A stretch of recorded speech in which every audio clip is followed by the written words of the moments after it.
Karthik, for taking the time to speak. This series, which I started my blog called the Personal Branding Series. So I'm talking to influencers, people who have built their own personal brands, and asking them to share their journey and perspectives. So what I'll do is I'll ask you some questions, but before that, if you can quickly introduce yourself for viewers. Sure. I'm Karthik. I've been a communications professional for the past 2+ decades.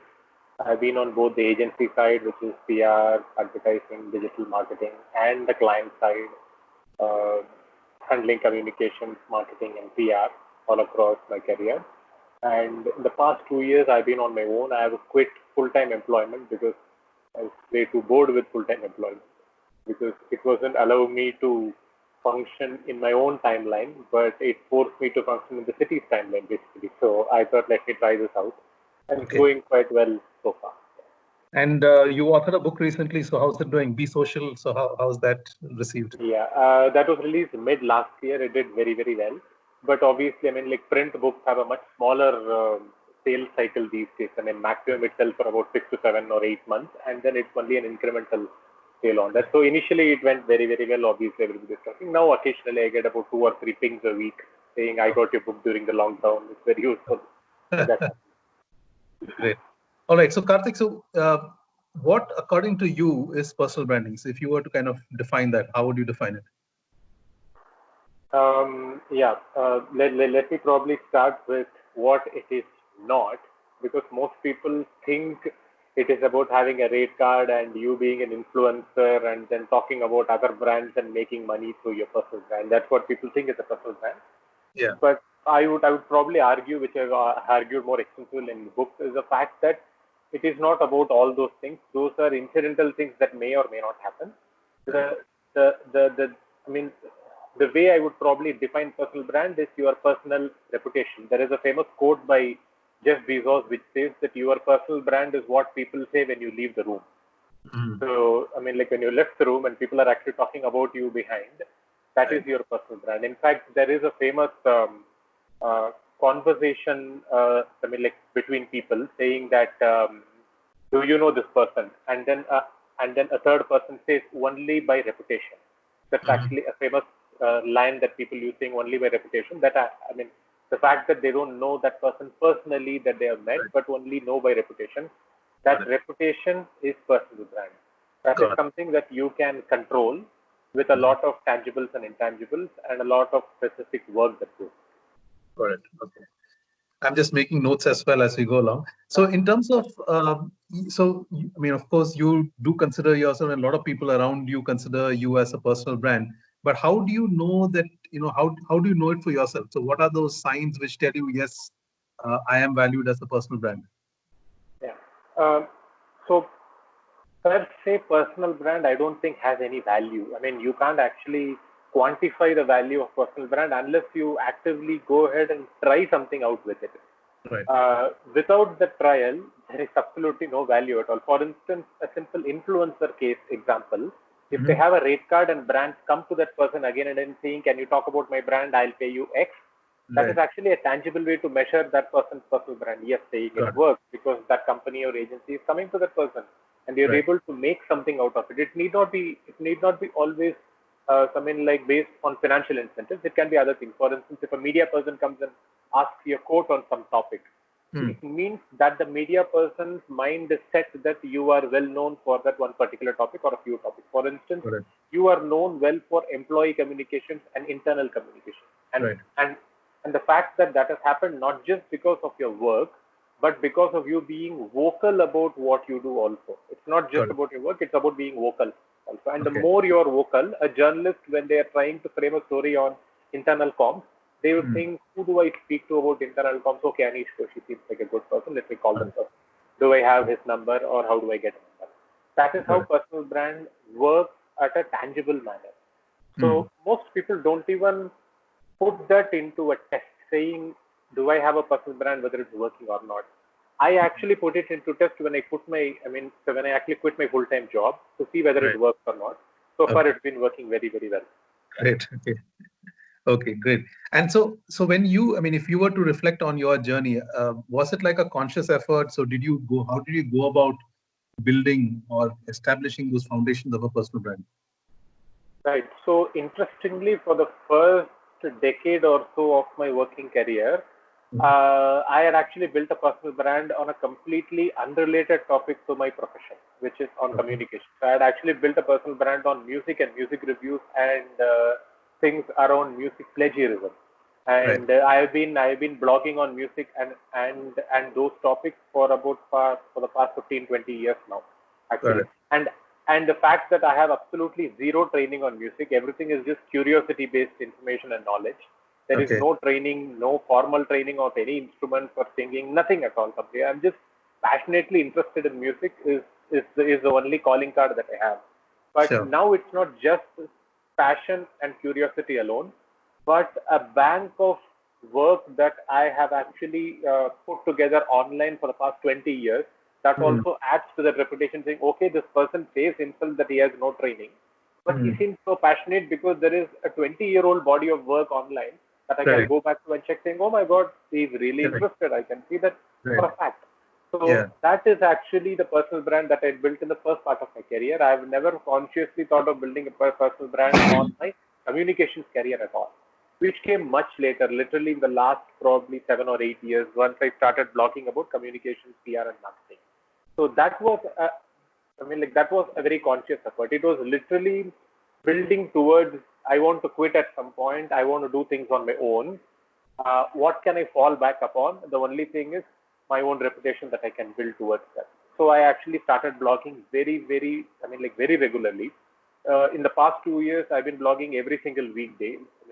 That's literally 5 posts a week, quite literally. And I use both Twitter and LinkedIn extensively to talk about all communications, marketing, and social media related topics again and again, because that's where the work comes from for me also. So it's literally for the past 5 or 7 years that I took more active stand on saying I need to have a way out of a full-time employment and I need to do it more seriously. That's when I actually started doing it.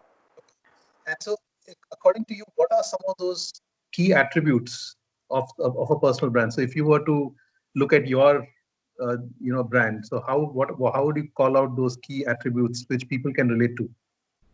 Right. This is actually quite simple. First, just park the thought of a personal brand aside and then look Hmm. at any brand. Say, Right. pick a phone. That is, Right. I got that OnePlus phone here. It's a fairly old OnePlus phone. Right. If I ask you saying, what is a OnePlus phone good for? If you are a OnePlus user or if you've just read about OnePlus as a brand, you would immediately say it's a very reliable phone, it's a very dependable phone, the battery life is very good. It's not extraordinary in terms of all its features, in terms of camera and everything, but it's totally reliable and it does everything perfectly well. It just won't let you down. That's the kind Hmm. of phone that is. And it's not very expensive, it's not very cheap, it's in the mid range and it lasts for a very long time. There are very frequent updates in software, all those things. So you won't call out things like it's got the best camera in the world, it's got the best screen in the world. Nothing. It's not like an iPhone where you will talk about all superlatives. You will talk Hmm. about the barely functional things which are done really, really well with this phone. Now, Hmm. most people who use a OnePlus know this really well. But the fact is that it is not as if they had actually got it on their own, but it is Hmm. actually a conscious communication from the brand and its followers and fans online that it Hmm. has actually got imbibed in your mind. So it's not Okay. as if you got it implied because your usage. Even if you're not a user of OnePlus, you know it does not have the best camera. They obviously showcase all the photographs, but yeah, TK camera is fine. It's good for everyday use. That's a big deal. Correct. It's not like an iPhone where I can blow it up and put it in a big billboard. It's not that anyway. Everybody knows that. But still people buy it because of its dependability, battery life, and all that stuff.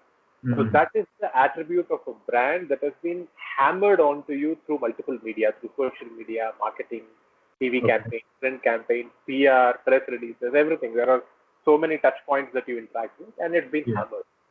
The same thing, just use it for a personal brand also.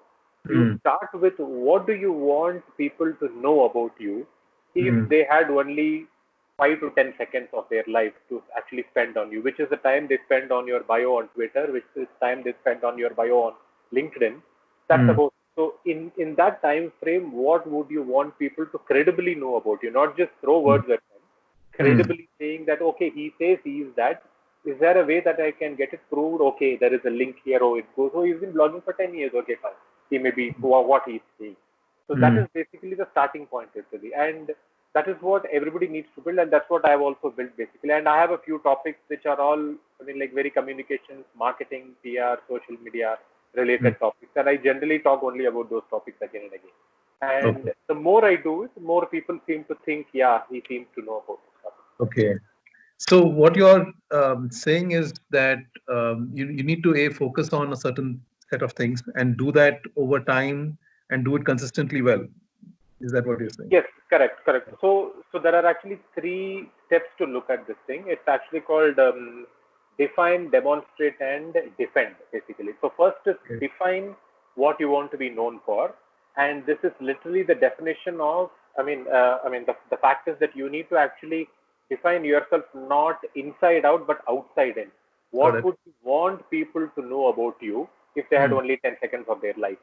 And then Mm. try to match it with what can you offer. Suppose, for instance, if you want to say that I want people to know me as a great traveler, and you're Mm. not interested in traveling at all, so there is no match at all in between. So there's no Mm. point trying to even think of those levels. But if Mm. you want people to think, saying he seems to know a lot about communications as a space, Mm. and I have something to offer in that space as Mm. a point of view or an opinion, that's a good match between both. And Got then it. you actually work towards it.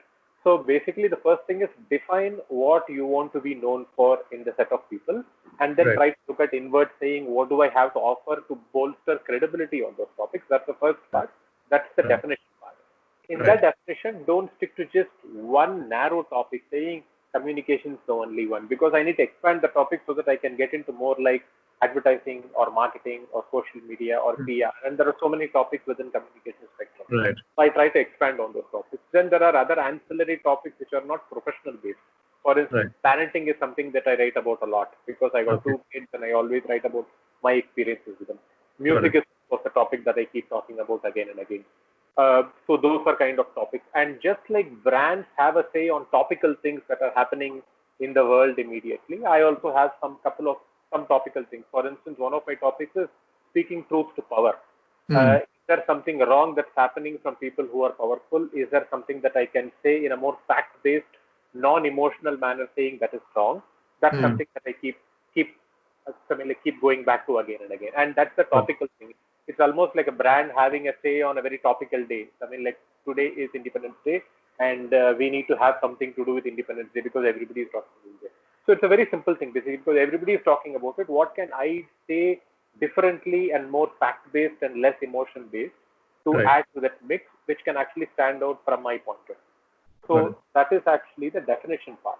The next one is demonstration. You need to keep demonstrating those definitions or your brand tenets repeatedly again and again and again in various kinds of formats, basically. So it Mm. can be on LinkedIn, it can be on Twitter, it can be a text, it can be a blog post, it can be a video, it can be a tweet, it can be an Insta post, it can be anything at all.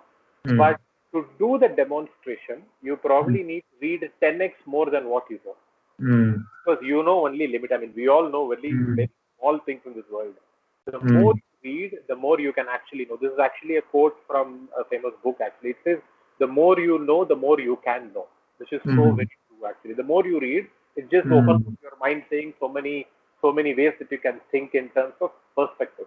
Got it. So that reading is very, very important for you to demonstrate so that you can connect the dots from this to that and then Got make it. an insightful point about it again. That's the demonstrate part of it.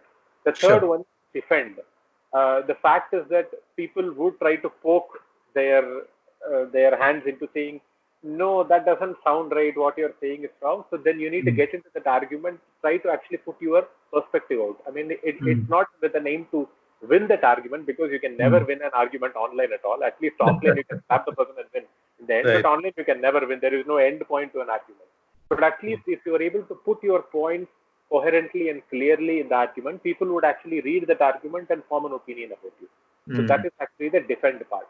The point is, the first one, you need to do it once really, really well, and you don't need to go back to it again. That's the define part of it.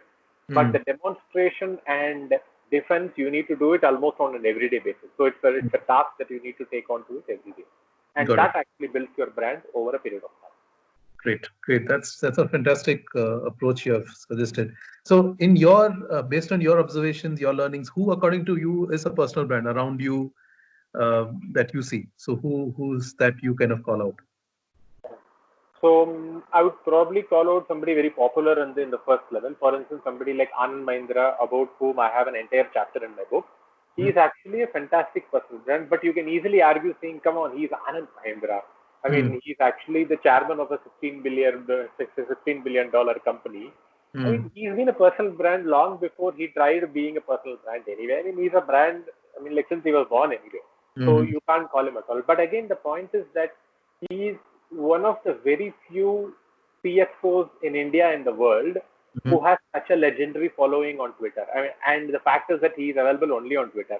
He doesn't mm, care about any other platform at all. He's focused only on Twitter completely. But the mm, fact is that there are so many CXOs in the world. Not mm, all of them are very popular on Twitter, but he is mm. extremely popular on Twitter, where anything he says goes all over the place. Got it. Why is he the only one amongst so Mm, many other people? mm, So mm, that's where I actually drilled down deep into all his tweets for the past 10, 15 years and then wrote mm, one chapter about him saying, what is mm, it that he does again and again and how he mm, does it makes mm, it a personal brand. So he is a good example of a personal brand who has mm, actually transported his offline personal brand online, basically, because mm. he is an offline brand by himself.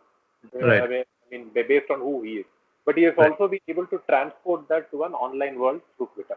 So he's Got a it. great personal brand as an example.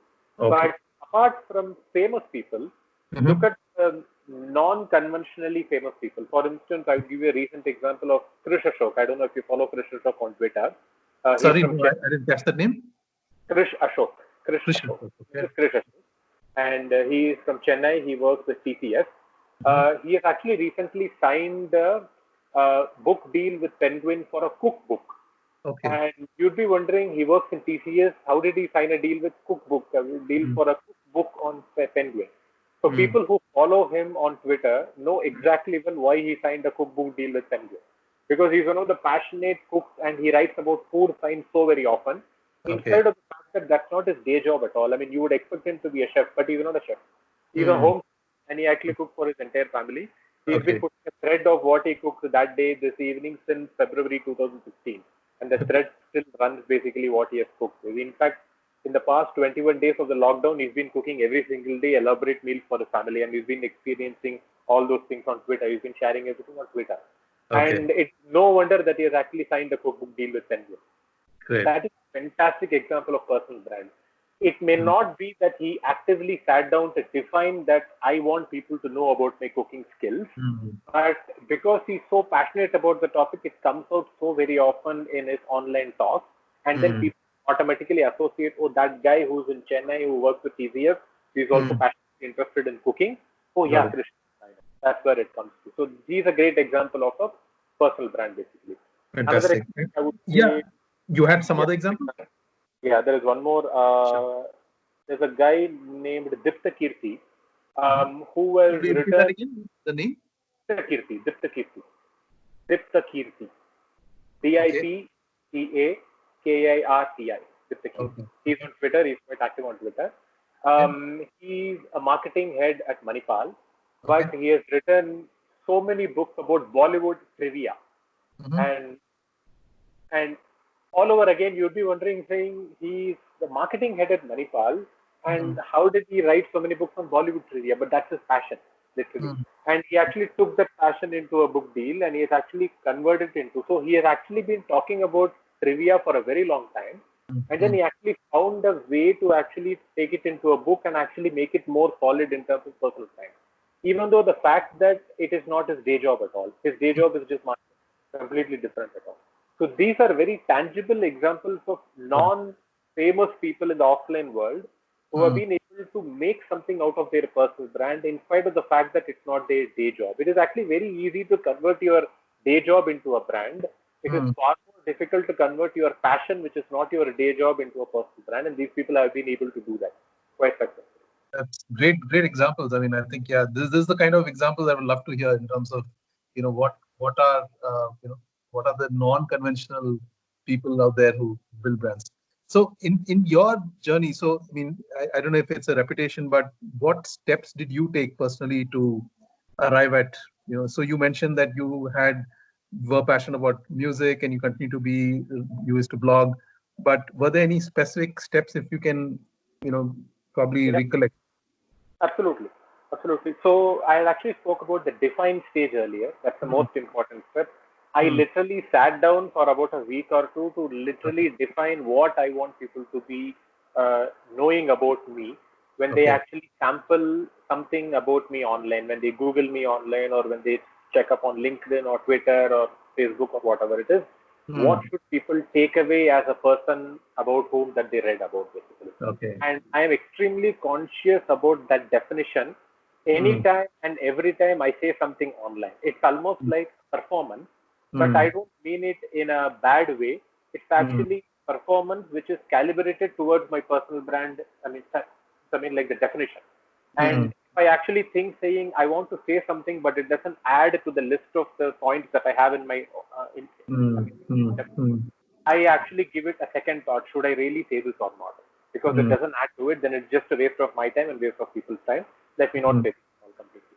But Okay. I still have a go at some very strange topics or esoteric topics at times, which Mm, doesn't fit into the definition. But those are very, very rare. Other mm, than that, I consciously think about saying, what can I say that adds to this? Without mm, that, it doesn't add. Now you can always argue saying, is it all sounding very artificial? You are literally trying to perform for an audience. Are you trying to perform mm, for an audience? Actually, I'm mm, not performing for an audience at all. I am actually performing for myself. This mm, is quite literally because I'm trying to add up to my definition every single tweet, every single Insta post, every single LinkedIn post. mm, Now I have a choice of not doing it, but if mm, I don't do it, I don't add to the personal brand, which will actually not help me in my career and profession. But in mm. this, the more I do it, it actually adds to my career and profession. So that's Got it. the first step. The second Got ancillary step is to build a reading list for in your topics that you're, something like created for your own, something like definition. That mm, reading list is extremely important. If you don't read every day on those topics again and again, you won't mm, keep yourself fresh because mm, you would actually be stuck with old information, outdated knowledge. So mm. I actually literally spend about 1 or 2 hours every single day reading that list again and again, saying what's new, what's updated, etc. And that Mm. reading keeps me more newer, more fresher, saying I can add perspectives, I can build perspectives. Those are the Got it. most important two things that you need to do. The first thing you need to do it once, the next Mm. one is ongoing, each day kind of exercise. Got it. Got it. Brilliant. I mean, I think these are great tips for people to go about their personal brands. Now, when you went about building, so what were some of the challenges you faced, or what are some of the bottlenecks or resistances you must have faced? There is no external resistance, only internal resistance. Time is the biggest resistance because we all have only 24 hours. Okay. And reading for 2 hours, it's probably a luxury for most people. Yeah. Thankfully, once I stopped working, I had the 2 hours which I could have spent on traffic. Now I actually take the time for reading basically. So that Yeah. really, really helps. Time is probably the biggest resistance because it is so easy to sit in front of Netflix and watch something instead because it's happening passively. But in Mm. terms of your own reading, you need to search for stuff and keep reading and updating your knowledge. It's very difficult to do that, which is where Mm. it helps that you build your reading list quite efficiently and effectively. And I use, feeds like feeds on, things like this RSS feed to Mm. actually get the blog updates from various blogs that I follow and Got it. various online publications I follow. So it comes to me instead of I going to them again and Got again because that search takes a lot of time. it. Instead Got of it. wasting time on search, if you have built the pipeline for content with you, it Mm. actually keeps you again and again. Got Another it. small thing that most people ignore, but it actually came to me as a habit in my PR days, is Mm. reading the news. It is Mm. enormously useful to read newspapers. It can Mm. either be a print newspaper or online e-version. Read Mm. at least 5 or 6 top newspapers in your country. And when I say read, not just read the sports section or business section, read Mm. it end to end. When I say end to end, not each article inside details, at least know the headlines. What is Mm. happening where in various kind of topics. Mm. That probably takes about half an hour of my day every day, reading all Mm. newspapers headline wise, but that is enormously useful. Even Mm. if I'm not interested in a particular topic, I can actually look back upon something that I read 2 days before when I read something today, and Mm. then able to make the connection saying, "Hey, I read that headline yesterday. I need to go back to it because this is new and I can able to connect that basically." Got it. It is Got it. enormously tremendously useful. And this is actually one habit that keeps me very, very up to date in what's happening. Mm. It's quite handy. Great. Yeah, I think that's brilliant. And so while people go about building the brand, so like you mentioned, there are things which you gain and some things which you lose. So are there any, pros and cons? Like, for example, when I was talking to one of the people, they said, it's you also make a lot of enemies, or you have, a lot of skeptics who come along the way. So you lose family time because you are investing a lot on this space. So what are those things which you think you gain in this process, and what are things which are the downsides of building a brand? Yeah, yeah. Gain, of course, I mean, there is so much to gain. Of course, there is no. I mean, there is hardly anything that you don't gain because you're actually putting the effort. I mean, like trying to build a personal brand, you will obviously gain. The only thing is you need to test out whether you're gaining it or not. If you Yeah. don't test, you have no clue whether you're gaining or not. That's there. Right. In terms of losing, of course, because time, it's actually a limited part for everybody every day. You will Mm, lose out on other things because you are trying to prioritize this over other things in terms of right. family time and etc. But Yeah. it's not as if you actually completely miss out. It's not as if I'm actually sitting on trying to read for 8 hours a day. It's not Mm, like mm, that at all. mm, mm. I mean, the fact is that you need to be able to compartmentalize when to do what. Right. So if you want to, so I mean, like if you actually want to wake up early in the morning and spend the 2 hours trying to read all newspapers and updates, so be Mm, it basically. So it makes sense. mm, For instance, people, I mean, like most people head to a run or a gym early in the morning so that they can mm, avoid, I mean, like trying to waste the time during the mm, day when they are probably very active, which actually mm. makes perfect practice. So I mean, you can actually think of it like the mental gym basically. I mean, what you're Mm, trying to do. mm, mm. It's like a gym. I mean, if you want to head to a gym and you want an empty gym in the morning, you need to go in the morning because it will be completely empty and free of crowds. Correct. Similarly, if you want to do it, you need to pick a time and stick to it. So Mm, that's the only thing. As far as making enemies and skeptics, they are not enemies at all because you hardly know them and they hardly know you.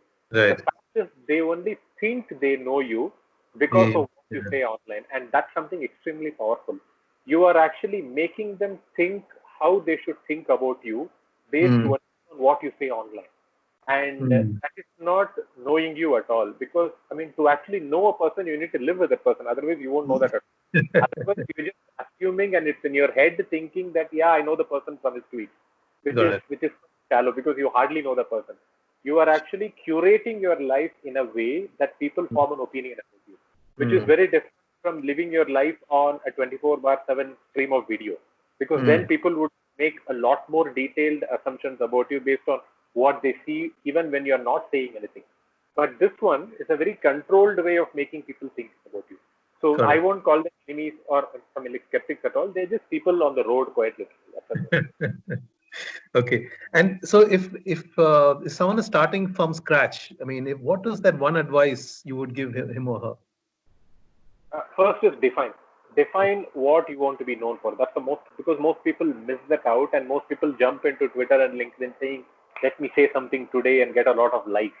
Getting Mm, a lot of likes is not a big deal at all. These days, anybody can get a lot of likes and comments and all this. It's not a big deal at all. How mm, you build that over a period of time is what really matters. It's not one post that matters. It's a mm, series of posts over a period of many years is what that matters. So the right. first part is definition. Mm, That definition literally goes a long way trying to help you understand what should you say online, how should you say it, how often should you say it, and why should you say it. All those mm, things comes only to the definition because that's almost like getting the metrics right. If you don't right. get the if you don't get the brand architecture of who you are right, then Mm, you would mm, be talking about 100 different things and people won't be able to get a handle of who is this person. He's talking about that, this and that. I have no clue who the mm. person is. Got So it. Got it. get that focus and definition of what is your brand tenet stand for, and then actually stick to it quite often. Okay. Okay. Great. And if you were to reflect on your personal brand journey, and if you were to change something, what you could have done in the past, what would that one thing be? It would probably be use of videos more often. Okay. I'm not a very video first person. In fact, I was not even an Instagram person quite often because Instagram Okay. forces you to think photo first and text later. I'm Yeah. an I mean I'm still a text first person. I'm not a Right. photo first or a video first person at all. I mean that's what I think I am. So I can Sure. change it because I joined Instagram very recently, about just 1 year ago actually. I mean Okay. when the whole world was very active on Instagram, I joined it. very, very late. So video is something that I would probably do more often. I'm still not very comfortable with video at all because I mean, like video is not something natural that actually comes to me. Text comes to me very naturally. If I see something, I actually have text forming in my head saying, I need to write this line, I need to write this line. Most Right. people these days think of video. How do I need to present in front of an audience? I am Right. more careful from the point of view of how to choose words carefully and then articulate them, which means I need to probably write a script and then shoot a video, which is actually twice the effort. As against that, if I write a blog post, it's just one effort. It's just a script which goes to people. It's far easier. And Right. the fact is that people can read it in their own voice, in their own head, unlike Right. I'm trying to say something. But I fully understand that video is extremely powerful these days. Most people Right. spend time on reading. I mean, instead of reading a post, they spend time on watching a video. Awesome. That is Mhm. something that I would have done differently if I were to start again. But I have no complaints on it. Okay. And if you were to kind of summarize in a sentence as to what is your recipe for personal branding success, I mean, what would that be? Make it into a habit. It has Okay. to be an everyday habit. If it Mm, is not, if it's not your habit and you think of it as I will do it once a week or once a fortnight or whenever I get time, it will never mm, happen. It has mm, to be an everyday habit, which includes reading, sharing mm. your opinions as often as possible, but not spamming people endlessly all through the day. It has to be Right. done at the right time and then Right. trying to reflect upon what people are saying back to you. For instance, LinkedIn is probably the best platform where you can enter into sane conversations on good topics. It doesn't Right. happen very often on Instagram. It rarely happens on Twitter. But Right. LinkedIn is a good platform where you can have a to and fro of conversations, which are very, Mm, very useful. So I mm, actually post and get a lot of comments, and I try to reply to as many comments as possible. Try to expand my own point of view because most mm. come up with their own point of view, which may Yeah. not be right or wrong, but it's just a different way to think, and that Mm. helps me expand my own perspectives also. So it Got it. has to be an everyday habit. If you don't do it every day, it just won't work at all. Great. So one last question. So now with COVID-19 happening and also crisis is happening. So one thought which I wanted to ask you is, how should personal brands consider, look at crises and situations like this, and what should they do? Should they pause and not do anything, or should they go overboard and do so? Those are some of the questions people have on their minds. How would you kind of react to that? Yeah. So, for instance, if you look at my content since the lockdown was announced, the first Janta curfew and the lockdowns, etc., I am not speaking about normal topics that I would have spoken about if there was no pandemic at all. Mm, Everything that I'm talking about these days on LinkedIn and Twitter, almost about 95% on, LinkedIn, it's 100% all related to what we are going through together because mm, that's the collective new normal because we're all going through it together. If I mm, talk about something which is outside this purview, it sounds completely awkward as if I am in a position of privilege, mm, which hardly makes sense for the people who are reading my content. So it mm, is rooted in what we are going through every day, and we are all going through it along the world, everywhere across the world, together. The same thing that we are going through, which is quite rare actually for the mm, world. mm. So whatever I'm saying, it is to do with what we are going through, but within the purview of the topics that I've actually defined for myself. On Got it. Twitter, I'm slightly more open. I'm talking about more topics because Twitter is a much faster timeline. I mean, if you say something now, Mm, like within the next 5 or 10 minutes, it's completely vanished. It's gone completely. So you can correct. actually try out more things on Twitter. But Got on it. more slower platforms like Facebook and LinkedIn, I'm talking about what we are going through. It is exactly like what brands are also doing. Brands have paused their regular programming. They're Mm, not trying to sell their products anymore explicitly, saying buy our big luxury bag and etc. They're not saying that stop. They're mm, also trying to root themselves into the situation that they are in and talking about what's happening around them. And mm, they're trying to be helpful and purposeful and not being boastful about their products. mm, The same mm. thing applies to personal brands. Got it. Okay. This is brilliant. So I think those are all the questions I had. Thank you so much for taking the time to speak on this. And this has really been wonderful. I'm sure people will benefit a lot from this. What I'll do is I'll share the transcript and also share the posting with you before it goes live. So thank you again for taking the time. Absolutely. Thank you so much, Anil.